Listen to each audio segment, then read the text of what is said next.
Nous, c'est Ruben et Katia.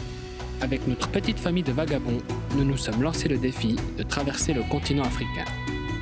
Notre fidèle compagnon Pumba, un Mercedes 310 4x4, nous emmènera partout à travers le monde. Que ce soit sur la neige, le sable ou les pistes, il fera en sorte de donner le meilleur de lui. À travers nos vidéos, nous souhaitons te partager notre quotidien, nos découvertes, les rencontres et plein de belles choses.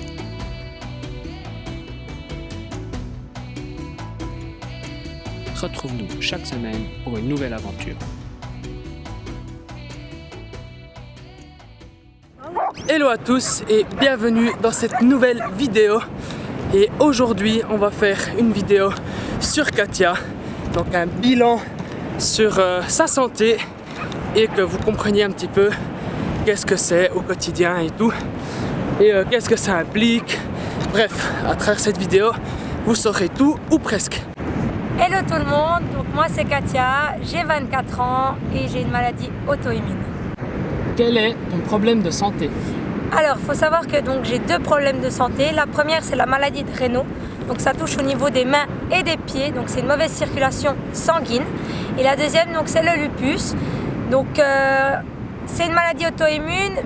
On va dire que les gens normaux, quand ils ont des substances étrangères ou microbes, des choses comme ça, son corps lutte contre ces microbes. Chez nous, donc, les personnes atteintes de lupus, en fait, c'est le système immunitaire qui se dérègle et se bat en fait contre notre propre système. Bon, c'est l'effet inverse. Exactement. Depuis quand et comment c'est arrivé? Alors, le lupus, je l'ai depuis 6 ans maintenant. Et comment c'est arrivé? C'est vraiment arrivé tout bêtement. En fait, je partais me coucher dans mon lit. Et quand en fait j'ai voulu me mettre en position couchée, impossible, j'ai commencé à avoir comme si je suffoquais en fait. J'avais une douleur au thorax et tout, c'était vraiment hyper désagréable. Et donc cette nuit-là, quand c'est arrivé, je n'ai rien dormi de la nuit. Et le lendemain, donc j'en ai parlé à mes parents et on a décidé donc d'aller voir ma doctoresse qui elle trouvait ça bizarre. Donc elle m'a mis en fait sous antibiotiques inflammatoires pendant une semaine pour voir s'il y avait quelque chose qui changeait. Et au bout d'une semaine, rien du tout. Donc elle a préféré m'envoyer aux urgences. C'est là que ça a pris un peu plus de temps. Donc j'ai passé 1 semaine et demie au total à l'hôpital. On m'a fait des scanners, on m'a ausculté, on m'a fait des prises de sang. On m'a retiré un ganglion pour le faire analyser aussi.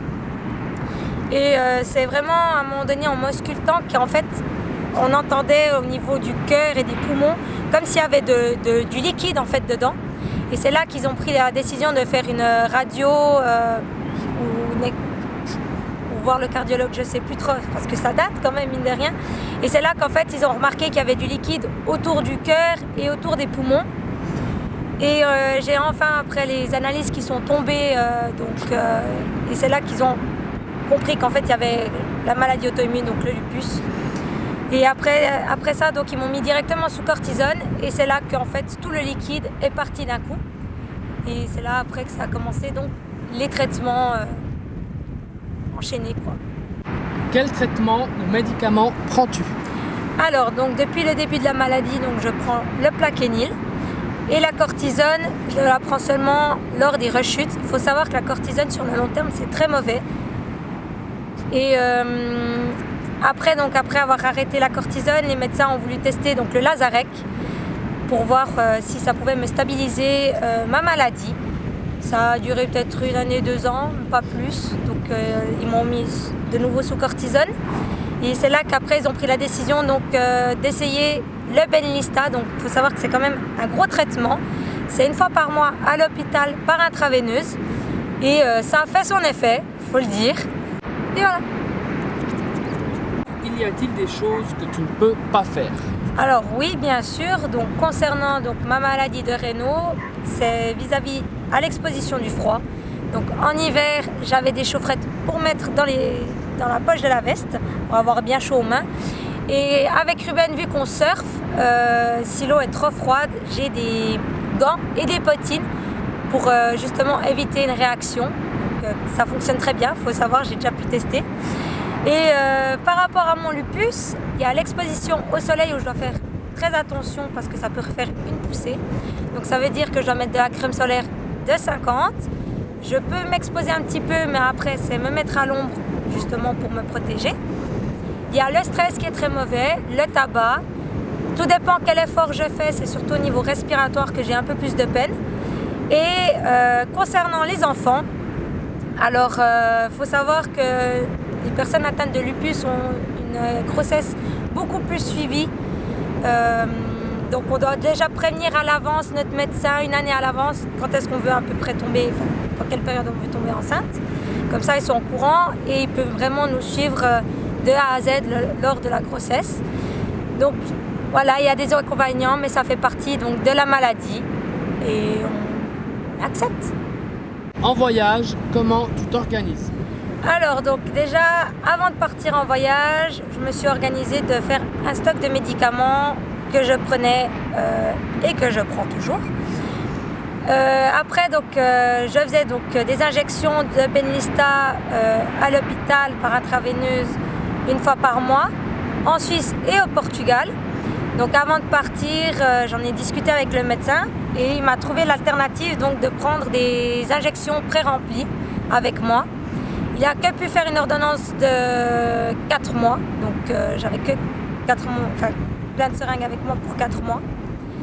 Le problème c'est que quand j'ai annoncé que j'arrivais à la fin de mes seringues, il a voulu trouver une solution pour qu'on puisse m'envoyer donc les médicaments.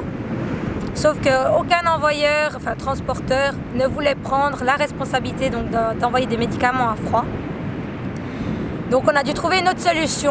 Donc lui m'a envoyé une guillemets d'ordonnance avec les analyses à faire. Donc je suis allée dans un laboratoire ici au Maroc faire mes analyses sanguines et urinaires pour être sûre que tout allait bien, pour savoir si on mettait un nouveau traitement ou pas. Donc les résultats étaient très bons. Enfin, très bon, pardon.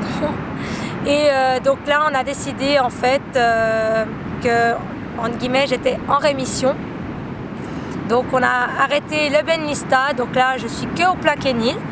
Et dans 3 mois, je retourne faire donc, des analyses sanguines pour être sûr que ça va de mieux en mieux.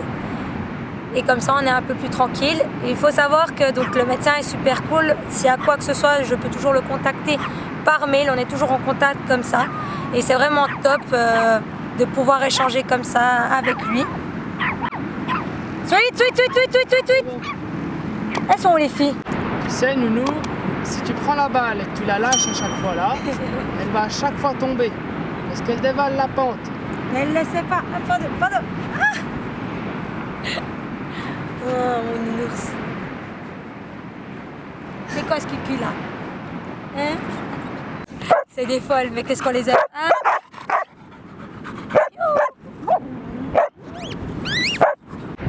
Penses-tu pouvoir guérir?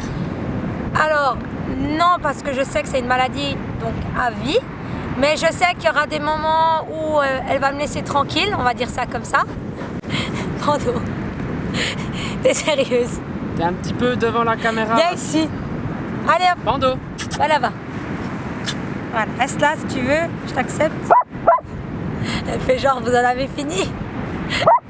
Pando.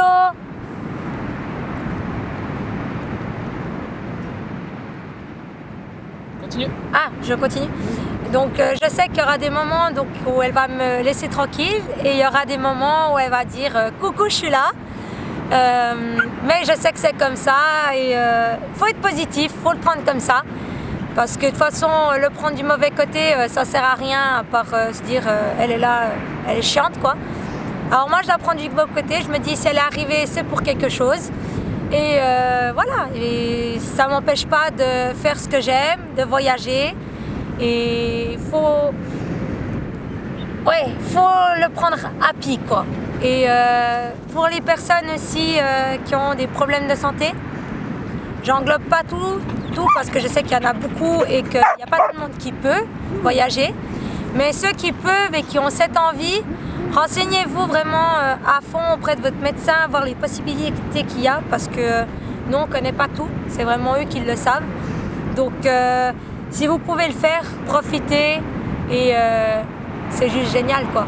Donc voilà, moi je me suis donné cette possibilité là et je suis contente de pouvoir la vivre à fond et en profiter de chaque moment quoi.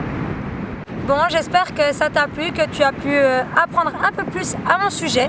Il faut savoir que c'est une vidéo qui m'a tenu très à cœur de faire et j'espère que certaines personnes se retrouvent aussi dans cette situation et gardez toujours le sourire et on se retrouve la semaine prochaine pour un nouvel épisode.